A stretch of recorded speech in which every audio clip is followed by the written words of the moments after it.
time tonight on the southern border. We're going to take you there live as Title 42 now set to expire in less than 3 short hours. Also, Manhattan DA Alvin Bragg is at it yet again. The weak-kneed New York City prosecutor is now buckling to pressure and will now reportedly charge that Marine named Daniel Penny with manslaughter after he restrained a violent, abusive, mentally ill criminal on a New York City subway, protecting fellow passengers that were being threatened. So is this a case of self-defense? If so, is self-defense now illegal? Right here in New York City. By the way, the only normal people in the city are right here in this room.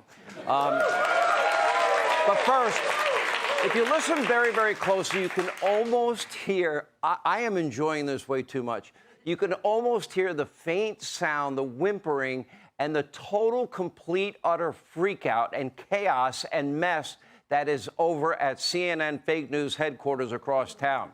Now, in case you missed it, they hosted a town hall with former President Trump. It did not go well for fake news CNN. Now, of course, the moderator in this case, Caitlin Collins, she tried her best to make Trump look bad and appease her, I call it the blue checkmark media cult, you know, this group that only talks to themselves and the mob and the media.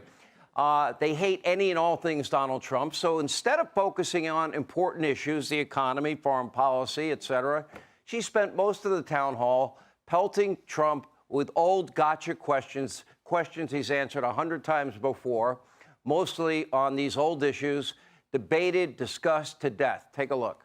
Do you have any regrets about your actions on January 6th? A Manhattan jury found that you sexually abused the writer E. Jean Carroll and defamed her. You've denied this.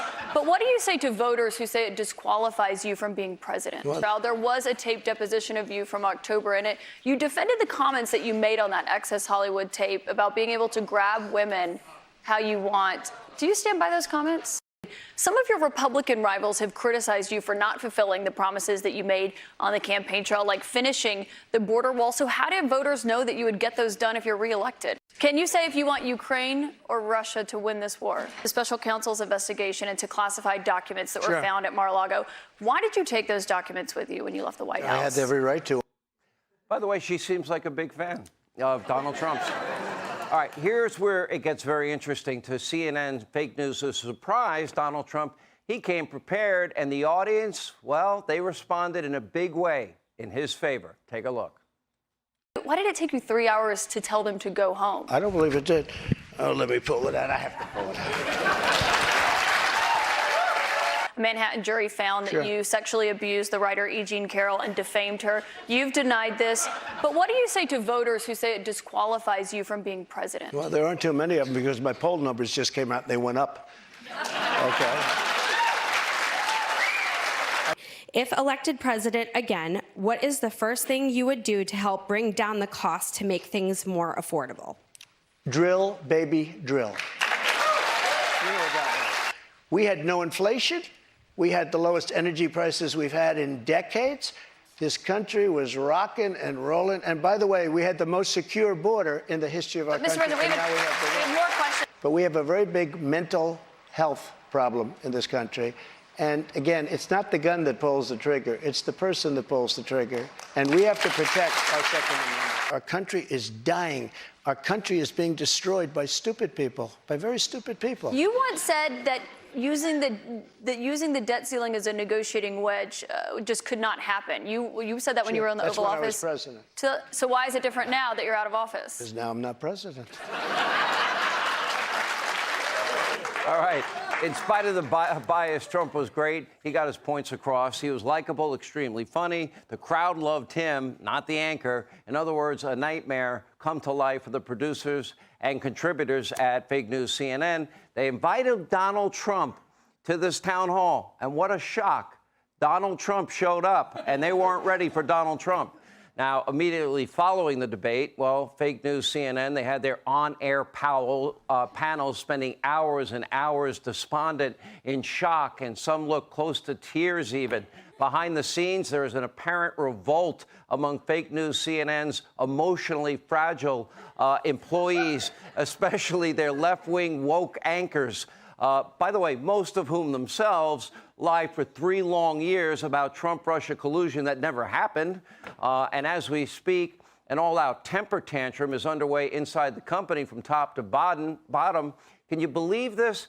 A leading presidential candidate, former president, able to voice his opinions on the air. Oh, the horror of such a thing.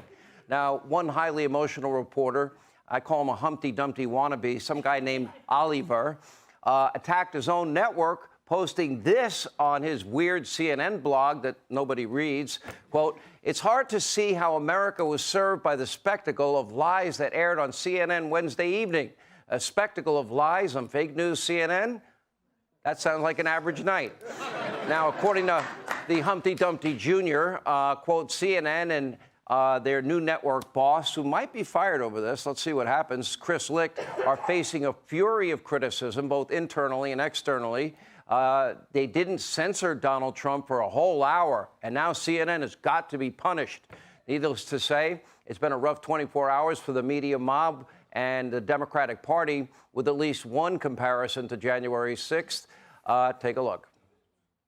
We're in a break now from the presidential town hall with CNN, Caitlin Collins, and whatever the they thought they were going to get out of this, they instead have set a match to democracy once again. I saw a bad stand-up comedian with a bunch of people in his cult who love him. And that is not American, as far as I'm concerned. That is not American. And I think we needed a chyron. This is a lie. This is a lie. This is a lie. This is a lie. I think it was a profoundly irresponsible decision. I don't think that I would be doing my job if I did not say that. He declared war on the truth, and I'm not sure that he didn't win. Wow. How did the media mob get this crazy and that triggered? Anyway, for starters, they didn't really have contact with people from different political perspectives because they live in their ultra-liberal areas, their bubble in New York City, the D.C. swamp. They went to ultra-liberal schools. They had liberal professors, their colleagues, their friends. They live in a liberal bubble. They sing liberal kumbaya songs together.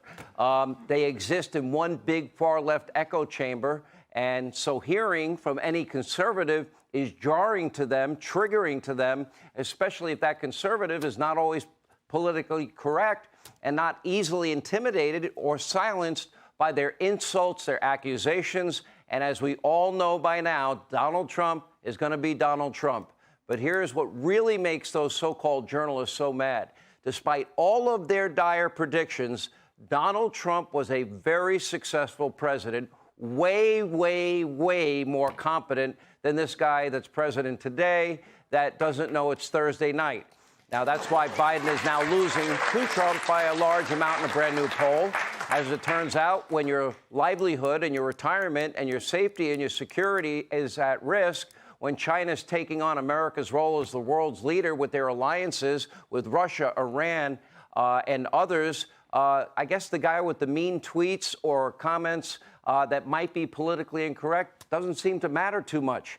So maybe fake news CNN should really be thanking Congressman Byron Donalds for bringing them a dose of reality last night. Look at this.